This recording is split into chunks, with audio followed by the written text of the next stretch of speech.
이스라엘의 두 번째 추수절기인 칠칠절에 관한 말씀입니다.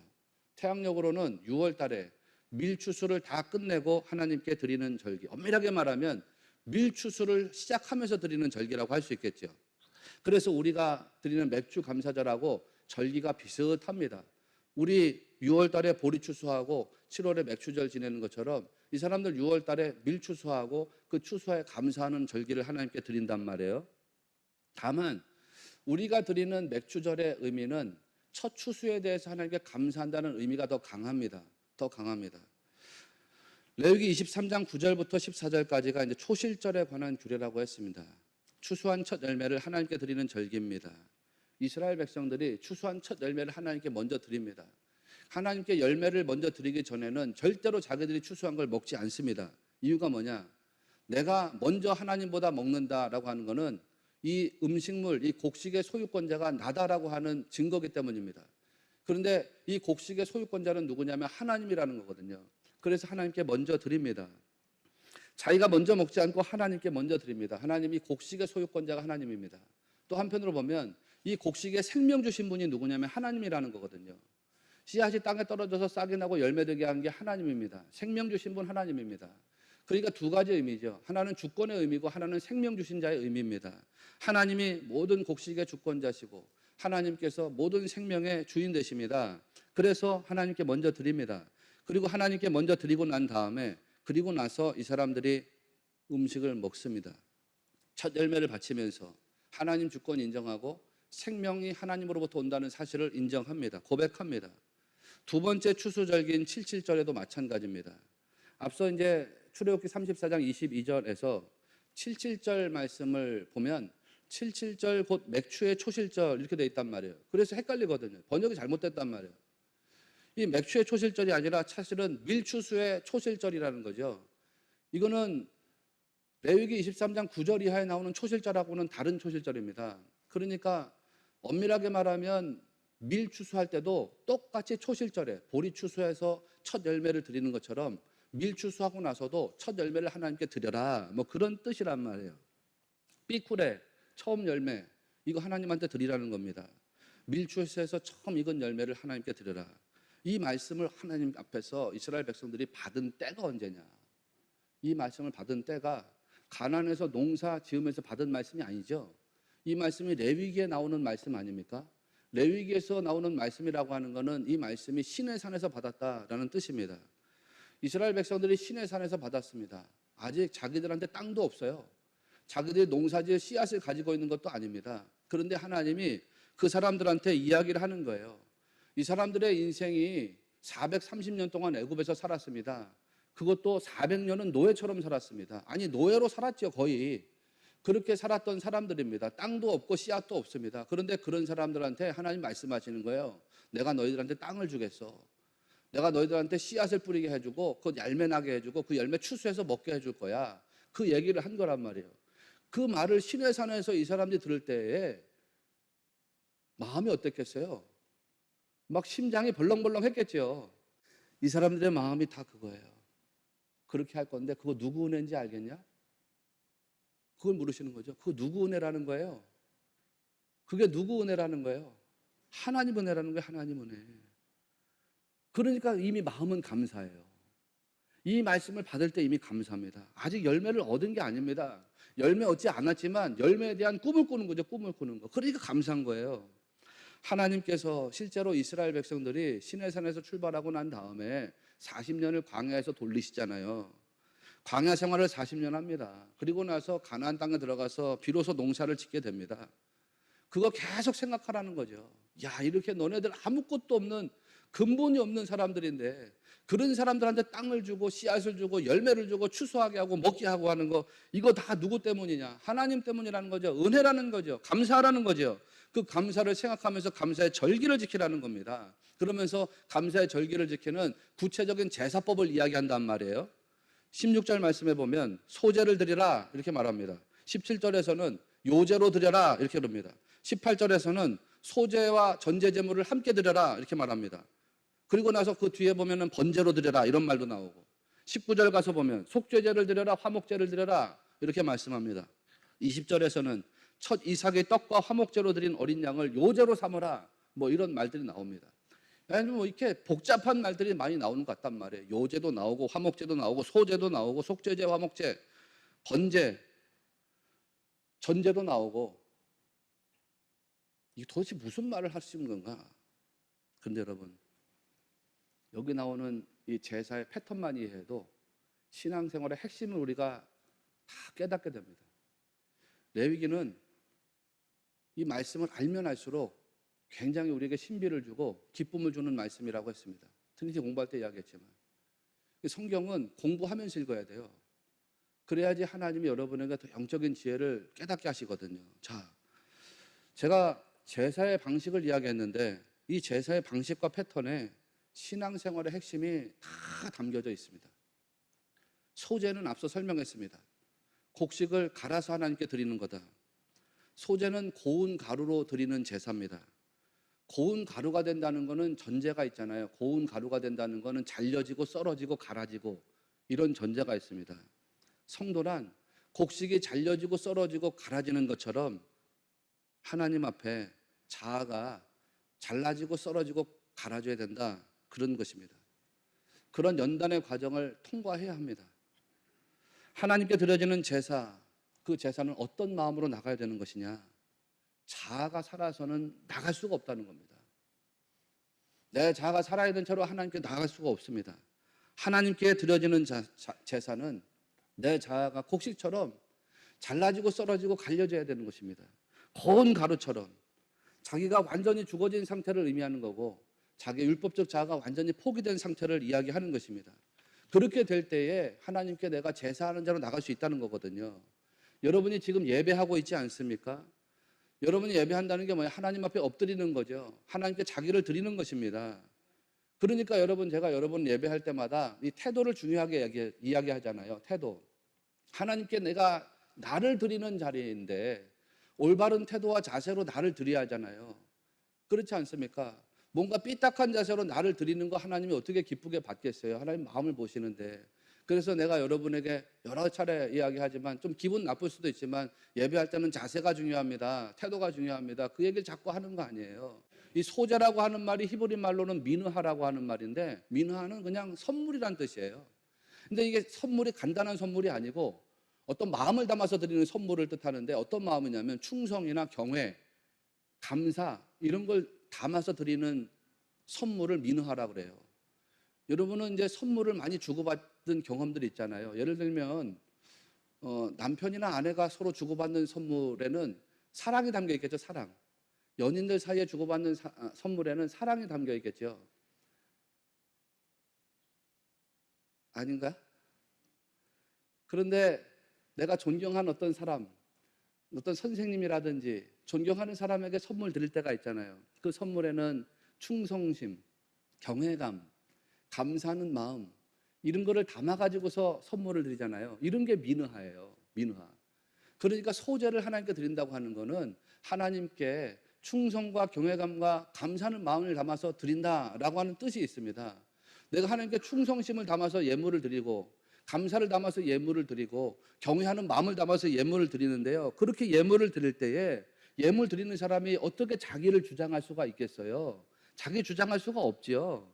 자기가 주장되지 않는 상태, 즉 가루가 된 상태, 완전히 자아가 죽어진 상태로 하나님께 제물을 드리는 것입니다. 감사의 제물을. 이게 소제거든요. 이게 소제. 성도가 하나님 앞에 나갈 때에 그렇게 나가야 된다라고 하는 뜻입니다. 그러면서도 뭐예요? 자기가 죽어지고 자기가 포기된 것에 대해서 불평하지 않는다는 거예요. 하나님 그래도 내가 배운 게 있는데 하나님 내가 그래도 경험한 게 있는데 어떻게 내가 다 나를 죽이고 포기하고 하나님께 나갑니까? 라고 불편한 마음 갖지 않는다는 것입니다. 그런 거 거부하거나 불평하지 않아요. 오히려 자기가 하나님 앞에서 죽어진 자가 되는 것을 기뻐한다는 거예요. 그래서 18절 말씀을 보면 그 소제와 그 전제제물과 함께 여호와께 드리라 그렇게 말씀하고 있잖아요. 전제라고 하는 말이 히브리 말로는 니스코라고 하는 말인데 부어서 드리는 제사다 이런 뜻이에요. 한자로는 그냥 제사 지낼 전자를 썼어요. 근데 이게 어떻게 부어드리는 제사라고 우리가 받아들일 수 있느냐? 아마 여러분이 저보다 더 잘 아시겠지만 우리나라 이제 민간 제사 중에 견전이라고 하는 제사가 있습니다. 저는 제사를 안 드려봤으니까 잘 몰라요. 그 견전이라고 하는 제사 뭐 다 생략하고 견전이라고 하는 민간 제사를 보면 거기에 의식이 있어요. 충문 읽는 사람이 충문을 읽기 전에 술잔에다가 술을 따라 가지고서 술을 부어 가지고 그 술을 따라 붓는 의식을 행하고 그리고 나서 충문을 읽는단 말이에요. 이게 견전의 의식 행위예요. 그러니까 이런 문화적인 행위, 우리나라 사람들이 옛날에 민간에서 제사하던 어떤 그런 문화적인 행위를 보고서 성경 말씀을 번역하다 보니까 이거 그냥 부어드리는 제사인데 부어드리는 제사가 뭐가 있지? 우리나라의 견전을 보니까 술을 부어가지고 술잔에다가 그거를 부어드리는 제사가 있는데 그래서 이걸 한번 우리 전제라고 바꾸자, 번역하자, 뭐 그렇게 된 거예요. 여하간에 포도주를 부어드리는 제사입니다. 여러분 무슨 고기 같은 거 구울 때 거기다 포도주를 부어가지고 고기를 굽고 뭐 그럴 때 있잖아요. 스테이크 같은 거. 포도주를 곡식에다가 함께 부어서 드리는 제사. 근데 부어드린 포도주가 상징하는 메타포가 뭐냐면 이게 기쁨이에요, 기쁨. 그러니까 자기가 하나님 앞에서 소재가 되는 것이 불평이 아니에요. 오히려 기쁨이라는 거예요, 기쁨. 하나님 앞에서 나를 포기하고 나를 죽이는 것이 기쁨입니다. 왜 내가 포기되는 것이 기쁨일까요? 왜 내가 죽어지는 것이 기쁨으로 표현되는 것일까요? 이유가 있죠. 자기가 죽어지는 그 자리에 누가 임재하시기 때문입니까? 내가 죽어지는 그 자리에 하나님이 임재하시기 때문입니다. 내가 포기되어지는 그 자리에 하나님의 은혜가 임하기 때문입니다. 하나님의 임재가 은혜로 임해서 하나님께서 나의 주인 되시는 자리가 되기 때문에 내가 죽어지는 자리, 내가 포기되는 자리가 기쁨의 자리입니다. 그렇게 하나님의 주인 되심을 인정하는 사람들에게 하나님은 절대 은혜를 주신다라고 하는 믿음이기 때문에 내가 하나님 앞에서 갈아지는 거, 부서지는 거, 이게 불평이 아니라 기쁨이 된다는 사실을 기억하시기를 바랍니다. 그게 또 요제의 원리예요. 오늘 말씀에 나오는 요제라고 하는 거는 흔들 요자 제사 제자죠. 흔들어서 제사 드리는 거. 그런데 요제, 여러분이 어린 아이들 태어나면은 요람에 눕혀가지고서 아이들을 이렇게 흔들어 주잖아요. 그럼 아이들이 그 흔들림 속에서 잠을 자죠. 그때 사용하는 요자가 바로 이 요자예요. 흔들어서 드리는 제사. 근데 이 제사 드릴 때 흔드는 방향이 중요하다 그랬죠? 흔드는 방향이 어디로 흔든다 그랬어요? 좌우로 흔든다 그랬어요? 앞뒤로 흔든다 그랬어요? 앞뒤로 흔듭니다. 앞뒤로. 하나님은 여러분의 것을 취해서 부자가 되시려고 하는 분이 아닙니다. 자, 여러분 생각해 보세요. 오늘 여러 가지 제사의 명칭들이 나오지만 제가 하나씩 하나씩 짚어가고 있지 않습니까? 하나님께서 속죄제도 드리라는 거예요. 왜 속죄제를 드리래요? 재물을 갖다 바치면서 속죄제 바칠 이유가 뭐가 있습니까? 있죠. 농사 짓는데, 가축을 키우는데 부정한 일이 일어날 수 있습니다. 여러분이 직장 생활하고 사업하는데 부정한 일이 일어날 수 있습니다. 정말 올곧고 정직하고 바르게 말씀대로만 내가 사업해가지고서 돈을 벌고 싶은데 때로는 내가 의도하지 않았는데 혹은 의도했는데 잘못된 것과 부딪힐 때가 있습니다. 사람은 속일 수도 있고요. 때로는 잘못된 거짓말 할 수도 있고 때로는 의도하지 않았지만 부정적인 갈등과 다툼이 일어날 수도 있습니다. 농사 지을 때, 가축을 키울 때 그런 일이 일어날 수 있다는 거죠. 이웃과 화목하면서 돈 벌어야 되는데 이웃과 다투고 갈등하면서 돈 벌 수 있습니다. 하나님 앞에서 범죄하는 마음 가지고 직장 생활할 수 있다는 거예요. 농사 짓고 가축 지을 수 있다는 거죠. 하나님, 내게 이만한 일이라도 주셔서 참 감사합니다. 우리가 광야 생활할 때는 아무런 일도 없었는데요. 이 가나안 땅에 와서 그저 씨앗 뿌리고 농사 짓게 하신 것만 해도 은혜입니다. 이거 뭐 작은 거라고 생각하지만 작은 거라도 일 주셔서 감사합니다. 이 일로 먹고 살게 해주셔서 감사합니다. 그렇게 감사하는 마음으로 나가야 되는데 불평입니다. 하나님, 나한테는 왜 이렇게 힘든 일 주셨습니까? 이거 지긋지긋해가지고 먹고 살기에 바쁜데요. 하나님, 부정적인 감정이 일어날 수 있죠. 불평하면서 직장 생활할 수 있습니다. 뭐 저도 그랬거든요. 저도 처음에 부목사로 부임하기 전에 몇 개월 동안 임지가 없이 있다가 이제 광림교회 부목사로 부임했습니다.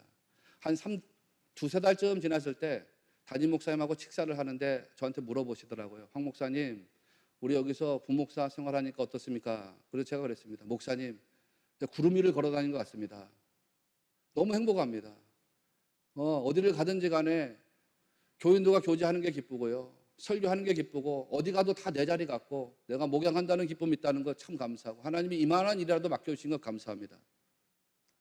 근데 한 3년쯤 지나니까 3년, 4년쯤 지나니까 안에 부정적인 마음이 일어나는 거예요. 교회가 이래서 되겠나? 목사님이 저래서 되겠나? 이 목회자들이 이래서 되겠나?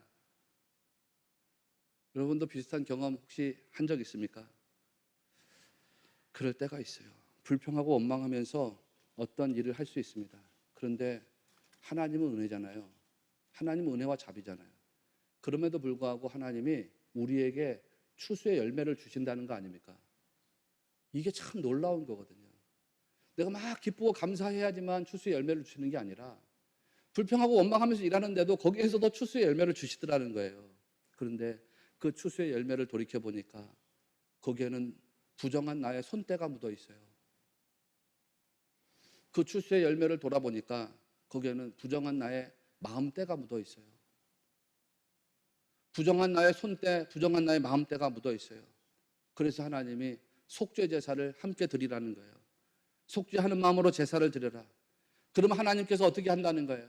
우리의 부정했던 거 다 하나님이 정결하게 하셔가지고 추수의 제물을 깨끗하게 해서 우리가 돌려주신다는 거 아닙니까?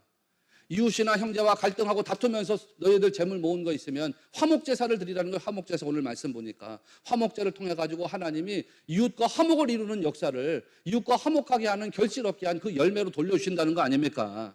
여러분 하나님께서 만지셔 가지고 그거를 정결한 예물로 그거를 화목의 예물로 바꿔 가지고 여러분에게 다시 돌려주신다는 거예요. 이게 얼마나 감사한 일입니까? 이 믿음을 가지고 있으면 내가 가지고 있는 게 무엇이라고 하더라도 다 하나님께 드릴 수 있는 사람이 될 줄로 믿습니다. 그렇게 되는 거예요. 왜? 내가 가지고 있으면 부정인데 하나님께 드렸더니 하나님이 성결하게 하셔가지고 다시 내게 주신다는 거거든요. 그래서 다 드릴 수 있는 거예요. 이게 오늘 말씀에 나오는 번제의 원리예요. 번제의 원리. 번제는 태워서 드리는 제사 아닙니까? 완전한 헌신을 상징하는 메타포입니다. 자기를 다 태워서 드리는 제사입니다. 그렇게 자기를 다 태워서 드릴 수 있는 어떻게 드릴 수 있는 이유가 됩니까, 여러분? 하나님께서 성결하게 해서 다시 돌려주실 것을 믿기 때문입니다. 이게 이스라엘 제사의 원리예요. 하나님이 여러분도 가져가가지고 하나님의 불을 채우시는 것이 아니라 그거를 성결하게 해가지고 여러분의 더 복된 삶으로 돌려주신다는 것을 꼭 믿으셔야 됩니다. 이게 제사의 원리거든요. 하나님이 주권자 되시는 거예요. 인간은 하나님께 드리는 자거든요. 그러나 받으시는 하나님은 언제나 드리는 자에게 더 풍성한 은혜 주시는 분인 것을 꼭 믿으시기를 바랍니다. 인생이 사실 매일 감사만 있을 수는 없습니다. 그런데 여러분, 어렵게 산을 넘고 물을 건너야 할 때도 있습니다. 그렇게 어렵게 산을 넘고 물을 건너면 하나님이 어떻게 하실까? 이거 우리 생각해야 됩니다. 인생에 매일 감사만 있을 수는 없지만 오늘 말씀 제목처럼 여러분 산이 높다고 불평하지 말라는 겁니다. 내가 인생에 너무 높은 산 만났어. 하나님 왜 이렇게 내게 이렇게 거칠고 높은 산을 이런 장벽을 주셨나요? 그렇게 불평하지 말라는 겁니다. 높은 산을 넘고 나면 그 너머에 더 큰 감사가 기다리고 있게 하시는 것이 하나님의 섭리입니다. 하나님의 주인 되심, 하나님의 주권 되심을 신뢰하면 여러분 이 진리를 꼭 믿으시기 바랍니다. 그래서요, 날마다 성도는 믿음으로 살아야죠. 성도는 감사로 인내해야죠. 그래야 됩니다. 그러면 하나님께서 여러분이 믿음으로 살아내는 삶에, 여러분이 감사로 인내하는 삶에 더 크게 감사할 만한 일을 이루신다는 사실을 꼭 믿으시기를 바랍니다. 2명의 상인이 있었다잖아요. 둘이서 고개를 넘어가는데 고개 너머에 두 사람이 옷을 팔러 가는 겁니다. 그때 한 사람이 말한 거예요. 이 산이 좀 낮았으면 좋았을 텐데. 그 얘기를 듣고 옆에서 같이 걸어가던 또 다른 상인이 이 산이 더 높았으면 좋았을 텐데 이렇게 얘기했다는 거잖아요. 그래서 낮았으면 좋았을 건데 라고 말한 사람이 물어봤어요. 어떻게 산이 더 높기를 바라냐? 낮아야지 우리가 건너가기가 쉽지, 넘어가기가 쉽지. 그랬더니 높았으면 좋았을 텐데 말한 상인이 뭐라 그랬대요? 이 산이 조금 더 높고 조금 더 거친 산이었다면 저 너머에 나밖에는 옷을 팔러 갈 사람이 없었지 않겠느냐. 여러분 생각의 차이입니다. 감사도 똑같습니다. 불평하고 원망하면 감사가 없습니다. 그런데 감사라고 하는 프리즘으로 세상을 바라보면 다 감사합니다. 하나님이 지으신 모든 것이 선함에 감사함으로 받으면 버릴 것이 없다. 이 말씀이 진리가 됩니다. 하나님께서는 이스라엘 백성들이 제사하면서 그런 관점으로 세상 살기를 바라신 겁니다. 게다가 여러분 하나님의 타이밍을 한번 생각해 보시라고요. 하나님의 타이밍은 언제나 절묘하지요. 사도행전 2장 말씀을 보면 오순절에 성령이 임하셨다고 했습니다. 오순절에 성령이 임했다. 이 날이 우리가 오늘 읽은 77절입니다. 77절. 오순절에. 그 오순절에 성령이 임했는데 예수님이 부활하시고 난 다음에 꼬박 50일째 되는 날이었습니다. 그 날이. 그러면 여러분 소급해서 생각해 보십시오. 그 오순절에 성령님이 임했다면 예수님은 50일 전에 부활하셨잖아요. 그럼 예수님 부활하신 날이 이스라엘 절기 중에 어떤 날이 되는 거예요? 오늘 말씀을 보면 초실절입니다. 초실절. 놀랍지 않습니까? 예수님께서 잠자는 자들의 첫 열매가 되셨다고 했는데요. 이스라엘의 초실절, 즉 6월절 어린 양으로 예수님이 십자가의 달로 돌아가시고 무교절에 있었던 그 초실절에 예수님 부활하신 거거든요. 여러분 성경 말씀에 보면 예수님께서 안식 후 첫날에 부활하셨다고 그랬죠. The first day of the week예요. 안식 후 첫 번째 날에 주님이 부활하셨는데 그 안식일이 어떤 안식일이라는 거예요? 무교절이 끼어있던 안식일. 그 안식일 다음 날에 주님이 부활하셨다는 겁니다. 오늘 처음에 말씀을 생각해 보면 바로 초실절. 그날에 예수님이 부활의 첫 열매로 영광을 드러내셨다는 거 아닙니까? 예수님의 부활이 초실절에 있었고 7절에는 성령님이 임하셨습니다.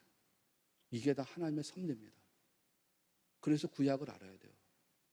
이렇게 구약과 신약이 아주 절묘하게 매치되어 있지 않습니까? 하나님의 언약적 타이밍 속에서 하나님이 하나씩 하나씩 일을 진행해 나가지 않습니까? 여러분 성경을 읽어 나가다 보면 진짜 전율이 일어나지 않습니까? 오순절에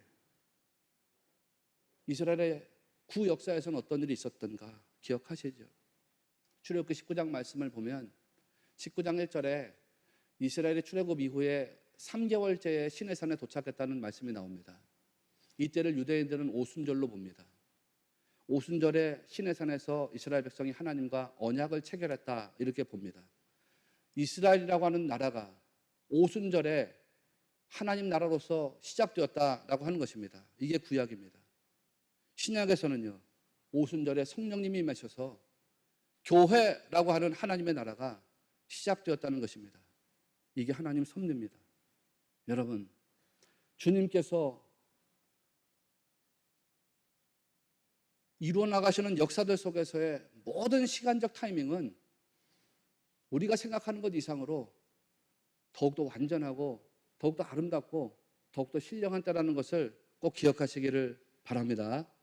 주님이 그렇게 우리에게 역사하신단 말이에요. 그러니까 그거 기억하라고요. 그거 믿으시라고요.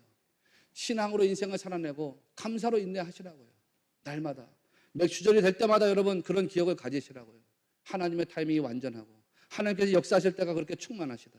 교회가 또한 시작되게 하신 하나님께서 우리 성도들을 그렇게 이끌어 나가시기를 원하신다는 것.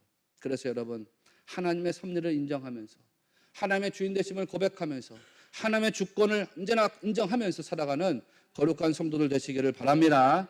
거기에서 하나님이 채워주시는 풍요로운 은혜를 더욱더 값지게 경험해 나가는 우리 성도들 되시기를 주의 이름으로 축원합니다.